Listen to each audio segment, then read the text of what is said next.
नई काली बहू की जादुई कढ़ाई। सोनम अपने बाबा महेश के साथ रहती थी। उसकी माँ टीबी की मरीज थी, जिसके चलते उसकी मौत हो गई थी। अब बस घर में सोनम और महेश ही थे। बाबा, आज आप काम पर मत जाइए। मैंने लोगों को बाहर बात करते हुए सुना था कि आज बहुत जोरों का तूफान आने की संभावना है। बेटा, अब चाहे आंधी आए या तूफान, मुझे काम तो करना ही पड़ेगा, वरना तेरी डोली कभी भी मेरे इस आंगन से नहीं उठ पाएगी।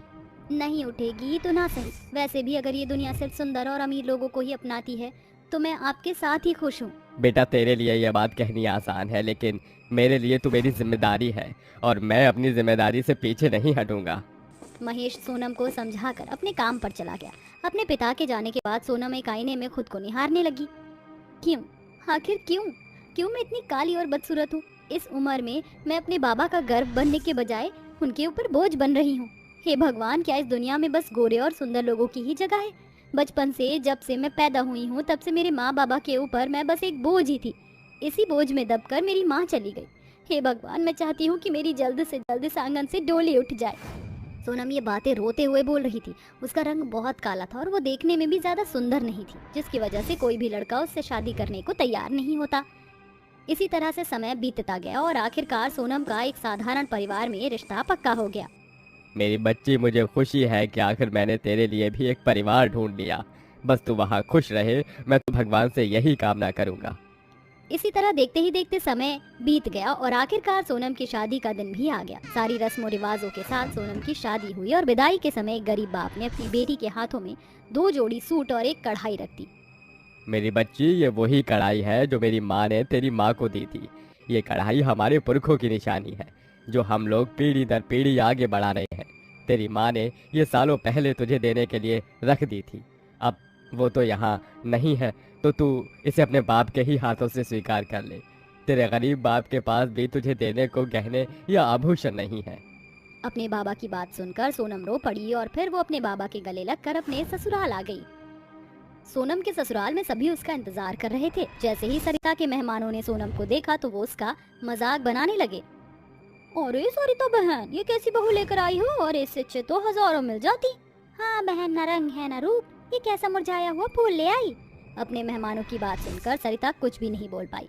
बेचारी सोनम भी सभी की बातें सुनकर बहुत उदास उदास सी हो रही थी, लेकिन वो बेचारी कर भी क्या सकती है। किसी तरह सोनम ने गृह प्रवेश कर मुश्किलों से भरा दिन तो बिता लिया, लेकिन अब उसकी पहली रसोई की बारी थी। सोनम सुबह ही नहा धोकर तैयार होकर अपनी सास के पांव छूने के लिए गई कि तभी वहां उसकी जेठानी तारा आ गई। नमस्कार जेठानी जी। मुझे अपनी जेठानी मत बुलाओ, समझी? पर हो तो आप मेरी जेठानी ही ना। अरे चल चल, कौन जाने कि अब तू इस घर में कितने दिन के लिए है, तो मैं तुझे अपनी देवरानी क्यों मानूं? अरे तुझसे अच्छी तो मेरी मौसी की बेटी चांदनी थी, बिल्कुल चांद सा चेहरा था उसका। और तू खुद को आईने में देख, तेरे आगे तो चांद के दाग भी सुंदर लगेंगे। सोनम अपनी जेठानी के आगे कुछ भी नहीं बोल पाई। तारा उसे खूब खरी खोटी सुना रही थी कि तभी वहाँ उसकी सास सरिता आ गई। बहू, ये तू छोटी बहू से किस तरह बात कर रही है? माँ जी, मैं ठीक ही तो कह रही हूँ। आप मेरे हीरे जैसे देवर के लिए कोयला ढूंढ कर लाई हो। अरे ना तो ये रूप की ही मालिक है और ना ही कुछ दहेज लेकर आई। बस अपने ही तरह काली सी एक कढ़ाई ले आई, और जैसे हमारे घर में कढ़ाई की कमी हो। बहू बस कर। अरे तुझे कौन समझाए कि इंसान की सूरत उसकी सीरत से ज्यादा मायने नहीं रखती। अब तो खुद को ही देख ले। भले ही रूप देवी जैसा पाया है, लेकिन बातें सुनकर तो राक्षसी भी तुझसे ही माफी मांगेगी। तेरी बातें सुनकर तो कड़वा करेला भी मीठा लगेगा। सरिता ने तारा का मुंह यूं ही बंद कर दिया। छोटी बहू, तू इसकी बातों को दिल पर मत लेना। और हाँ, आज तेरी पहली रसोई है तो आज तू सभी के लिए सूजी का हलवा और पूरियां बना देना। राशन का सामान वहीं रसोई घर में ही रखा हुआ है। जी। सोनम किचन में गई और राशन का सामान ढूंढने लगी। यहाँ पर तो राशन का एक भी दाना नहीं है। अब मैं क्या करूँ? सोनम ने राशन ढूंढने के लिए पूरी रसोई को खंगाल डाला, लेकिन उसे राशन का सामान कहीं पर भी नहीं मिला। तो वहीं दूसरी तरफ तारा रसोई के बाहर खड़ी हुई मुस्कुरा रही थी। सामान तो मैंने पहले ही छिपा दिया। काली, तुझे इस घर में अगर मैंने धक्के मारकर निकलवा ना दिया तो मेरा नाम भी तारा नहीं। तारा वहां से चली गई। तो वहीं दूसरी तरफ, हे भगवान, पता नहीं आज क्या होगा। अब मैं हलवा पूरी कैसे बनाऊंगी? सोनम ऐसा बोल ही रही थी कि तभी किचन में रखी उसकी जादुई कढ़ाई में कुछ हलचल हुई और अचानक ही उससे धुआं निकलने लगा। ये क्या था? सोनम ने जैसे ही कढ़ाई को खोला तो उसके अंदर बहुत ही स्वादिष्ट सूजी का हलवा था। ये कैसे हुआ? इससे पहले सोनम कुछ और बोलती, अचानक ही वो जादुई कढ़ाई बोल पड़ी। ये इसीलिए हुआ क्योंकि तुम मेरे सामने मुसीबत में थी और मैं मुसीबत में फंसे लोगों की मदद करती हूँ, क्योंकि मैं हूँ एक जादुई कढ़ाई। जादुई कढ़ाई? ओहो सोनम, तुम डरो मत, मैं सालों से तुम्हारे परिवार का हिस्सा हूँ। अब जल्दी से मेरे अंदर बने स्वादिष्ट हलवे को अपने परिवार को खिला दो, फिर देखना सभी तुम्हारे दीवाने हो जाएंगे। सच मुच? दोनों हंसने लगी। किचन से स्वादिष्ट पकवानों की महक उठते देख तारा और सरिता भी किचन की तरफ खींची चली आई और कढ़ाई को सोनम से बात करते देख दोनों हैरान हो गईं। बहू, ये सब क्या है? माँ, ये मेरी माँ की दी हुई जादुई कढ़ाई है। जादुई कढ़ाई? तूने हमें इसके बारे में क्यों नहीं बताया? इसके बारे में मुझे भी अभी ही पता चला है सासू माँ। जादुई कढ़ाई को खाना बनाते देख सरिता और तारा हैरान थी। लेकिन बहू, पहली रसोई में नई बहू अपने हाथों से खाना बनाती है, ना कि जादू से। माँ, मैं बनाना तो चाहती थी लेकिन पता नहीं कैसे, लेकिन यहाँ पर राशन ही नहीं था। सोनम की बात सुनकर सरिता सब समझ गई। तारा, बोल, तूने नई बहू की रसोई का सामान कहाँ छिपाया है? वो मम्मी जी। अरे बोल भी। तारा ने सारा छिपाया हुआ सामान सरिता को लाकर दे दिया। इससे पहले इस मुद्दे पर चर्चा होती, बाहर खाने के इंतजार में बैठे सोनम के ससुर और पति खाने के लिए चिल्ला पड़े। चल बहू, अब तू भी सभी को अपनी पहली रसोई में बना खाना खिला दे। सोनम की जादुई कढ़ाई के खाने का स्वाद चख कर सभी उसके दीवाने हो गए। अरे वाह बहू, मजा आ गया। ये ले तेरा शगुन। शुक्रिया। मैंने ऐसा हलवा आज तक नहीं खाया था। तुम तो कमाल हो सोनम, मैं बहुत खुशनसीब हूँ कि मुझे तुम मिली। सच में खाने का स्वाद तो लाजवाब है। मुझे भी खुशी है कि तुम मेरी देवरानी बनकर आई। सभी से अपनी तारीफ सुनकर सोनम के चेहरे पर एक मुस्कुराहट आ गई और उसने मन ही मन अपनी जादुई कढ़ाई को शुक्रिया अदा किया और सभी मिलजुल कर हंसी खुशी रहने लगे। शेफाली और रूपाली दोनों बहुत अच्छी दोस्त थी, इसके बावजूद भी कि शेफाली काली और गरीब लड़की थी जबकि रूपाली अमीर और गोरी थी। दोनों का कॉलेज में डांस कंपटीशन था। दोनों ही बहुत बेहतरीन डांस करती थी, जिसके बाद दोनों को विजेता घोषित कर दिया जाता है और इस तरह से वो दोनों साथ में अपना ग्रेजुएशन कंप्लीट कर लेती हैं। अगले दिन शेफाली अपनी दोस्त रूपाली से कहती है, रूपाली, मैं तुझे खुशखबरी देना चाहती हूँ। पता है, माँ ने मेरी शादी एक अच्छे घर के लड़के से तय करवा दी है। कुछ हफ्तों में मेरी शादी होने वाली है। अरे यार, ये तो बहुत अच्छी बात है। मैं भी तुझे कुछ बताना चाहती हूँ। अगले हफ्ते मैं भी यूएसए जा रही हूँ पढ़ाई के लिए। माँ ने बोला है, वरना मेरा तो बिल्कुल दिल नहीं है तुझसे अलग होने का और ना ही तेरी शादी करवाने का। धत पागल, अभी तो मेरी शादी हो रही है और एक दिन तेरी भी शादी हो जाएगी। ओए, इसका मतलब तू मेरी शादी में नहीं आएगी? हो सकता है ना आ पाऊँ, लेकिन तेरी शादी के बाद मैं तुझसे मिलने जरूर आऊंगी। Don't worry. अच्छा ठीक है, जल्दी आना, मैं तुझे बहुत मिस करूंगी।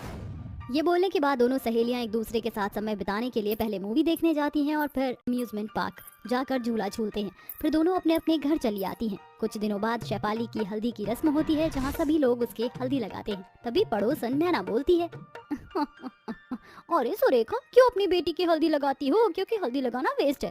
तुम्हारी बेटी के वैसे भी निखार नहीं आने वाला, काली जो है। नैना, अपनी जुबान को लगाम दो। अगर मेरी बेटी की खुशियों में शामिल नहीं हो सकती तो जहर घोलने का काम मत करो। इतना ही है तो चली जाओ यहाँ से। अरे अरे, तुम तो बुरा मान गई। मैंने तो बस ऐसे ही बोल दिया था। ये कहते ही नैना चुप हो जाती है। थोड़ी देर बाद शेफाली की मेहंदी की रस्म शुरू हो जाती है, जहाँ रूपाली आकर उसके हाथों में मेहंदी लगाती है, जिसके बाद ढेर सारा नाच गाना होता है और वो कहती है, अच्छा शेफाली, मेरे जाने का समय हो गया है, अब मैं चलती हूँ। मेरी फ्लाइट है। All the best for your marriage. Thank you Rupali, all the best for your studies. ये सुनने के बाद रूपाली अपना बैग लेकर फ्लाइट के लिए निकल जाती है, जिसके बाद वह यूएस जाकर अपनी पढ़ाई शुरू कर देती है और यहाँ शेफाली की शादी मानव नाम के लड़के से हो जाती है। शेफाली ससुराल जाते ही अपनी सारी जिम्मेदारी संभाल लेती है। वहीं सास आशा और उसका बेटा मानव शेफाली के काले रंग से बेहद नाखुश थे। कुछ देर में शेफाली अपनी सास को चाय नाश्ता देने जाती है। माँ जी, ये लीजिए, आपके लिए मैंने चीला और बिना चीनी वाली चाय बनाई है। कमबख्त, निखट्टू, काली कलूटन, अगर मानव के पिताजी ने मेरे बेटे का रिश्ता तुझसे नहीं किया होता तो ही सही था। वो तो उनके कहने में आकर हम दोनों तुझ जैसी काली बहू को बर्दाश्त कर रहे हैं, वरना तेरी शक्ल भी देखना पसंद नहीं करते। इसलिए अब हमेशा तू घूंघट डाल कर रहेगी। समझ आई बात? पर माँ जी, मैं काम कैसे करूँगी? मैं नहीं जानती, जैसे काम करना है वैसे कर। तेरा घूंघट हटना नहीं चाहिए, वरना मेरी हर जगह बदनामी होना तो निश्चित है। अब खड़ी क्या है, चाय दोबारा गर्म करके ला। ये सुनकर शेफाली दोबारा चाय नाश्ता गर्म करके उसे दे देती है। फिर पल्लू में रसोई में जाने पर उसके पाँव में चोट लग जाती है। उफ, लग गई। पता नहीं मेरे कालेपन से माँ जी को इतनी भी क्या दिक्कत हो गई है कि उन्होंने घूंघट रखने को कह दिया। कुछ दिखाई भी नहीं दे रहा। ऐसे ही वक्त गुजरता है। शेफाली घूंघट में रहकर अपने ससुराल के सारे काम करती है, जहाँ उसे ना पति का प्यार मिलता है ना ही सास का। लेकिन ससुर मनोज बहू के सारे हालात समझता है। ऐसे ही एक बार जब वह लैपटॉप पर रूपाली से वीडियो कॉल पर बात कर रही थी, तभी मानव नहाकर टॉवल में आता है। उसे देखते ही रूपाली अपने होश खो बैठती है। वाह शेफाली, जीजू है ना तेरे पीछे? हाँ, अभी नहाकर आए हैं, ऑफिस जाने वाले हैं। अरे तुम किसको मेरे बारे में बता रही हो? अरे ये सुंदर सी लड़की कौन है? मेरी बचपन की फ्रेंड है रूपाली। बड़ी गोरी चिट्टी और सुंदर है, इससे तो बात करनी ही पड़ेगी। अच्छा, मुझे माँ जी बुला रही हैं, मैं तुझसे बाद में बात करती हूँ, जब तक आप जीजा साली बात कर लीजिए। ये कहते ही शेफाली चली जाती है, जहाँ रूपाली और मानव एक दूसरे से काफी देर तक बात करते हैं। इतना कि उनके नंबर एक्सचेंज हो जाते हैं और तब से मानव रूपाली का अफेयर शुरू हो जाता है। वो अक्सर अब मिला भी करते हैं और 6 महीने बाद बात इतनी आगे बढ़ गई कि मानव एक दिन रूपाली से शादी कर उसे अपने घर ले आता है। जब ये नज़ारा शेफाली देखती है तो वह अपना घूंघट हटाकर कहती है, ये सब मैं क्या देख रही हूँ मानव जी? और तू रूपाली, मेरे पति के साथ तू मेरी सौतन बनकर ये घर पर आई है, क्यों और ये सब कैसे हुआ? देखो शेफाली, मैं रूपाली से प्यार करता हूँ और वो तुमसे कहीं ज़्यादा सुंदर है, तुमसे ज़्यादा गोरी है। तुम्हें मुझे बाहर ले जाने में भी शर्म आती थी। ज़रा खुद को आईने में देखो। और रही बात तुम्हारी सहेली को अपनी पत्नी बनाने की, तो जब तुमने पहली बार मेरी उससे वीडियो कॉल पर बात करवाई थी, तब से ही हमारा अफेयर शुरू हो गया था। शेफाली, मुझे माफ कर दे, जो कुछ भी हुआ अनजाने में हुआ, लेकिन अब मैं मानव के बिना नहीं रह सकती। दुत्कारती हूँ मैं तुझ जैसी सहेली को, तूने मेरे ही पीठ पर छूना घोंप दिया। मानव बेटा, ये तूने ठीक नहीं किया। अब पर अच्छा है, मेरी गोरी बहू आ गई। आशा, तुम्हारा दिमाग खराब हो गया। अपने बेटे की करतूतों पर उसका साथ दे रही हो, जरा बहू के बारे में सोचो। अजी, मैं तो खुश हूँ, मुझे इस काली बहू से छुटकारा मिल गया। बहू तू परेशान मत हो, बहुत जल्द ही इन सब की अकल ठिकाने आ जाएगी। और मानव, तूने जो किया है ना, तुझे मैं कभी माफ नहीं करूंगा।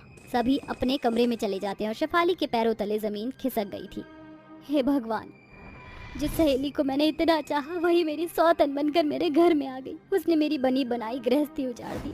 मैं उसे कभी माफ नहीं करूंगी। कुछ दिन गुजरते हैं। रूपाली अमीर घर की लड़की थी जिसे खाना बनाना आता ही नहीं था, इसलिए वो मानव को नाश्ते में ब्रेड बटर दे देती है, जबकि काली बहू शेफाली सबके लिए बढ़िया नाश्ता बनाती है, जिसे खाकर मनोज कहता है, देखा, मेरी शेफाली बहू ने कितना बढ़िया खाना बनाया है, और तुम्हारी गोरी बहू तुम्हें सूखा ब्रेड और बटर खिला रही है। गोरी बहू, तुझे और कुछ बनाना नहीं आता? माँ जी, मुझे 12 तरह की अलग अलग मैगी बनानी आती है, मैं आपके लिए बना के लाऊं? हे भगवान, मेरे तो कर्म फूट गए ऐसे ही गोरी बहू पाकर। इससे अच्छा तो मेरी शेफाली बहू है। माँ जी, अगर आपका पेट ब्रेड बटर खाकर नहीं भर रहा तो आप पुलाव खा लीजिए। शेफाली की बात सुन आशा की आंखें नीचे झुक जाती हैं और उसे भूखा रहना पड़ता है। इसी तरह की गलतियां रूपाली अक्सर करती है। धीरे धीरे मानव को एहसास होने लगता है कि उसकी काली पत्नी चाहे जैसी ही थी, उसने घर को संभाल रखा था। वहीं उसकी गोरी पत्नी को घरेलू एक भी काम नहीं आते थे। एक बार मानव की फेवरेट शर्ट नहीं मिलती है।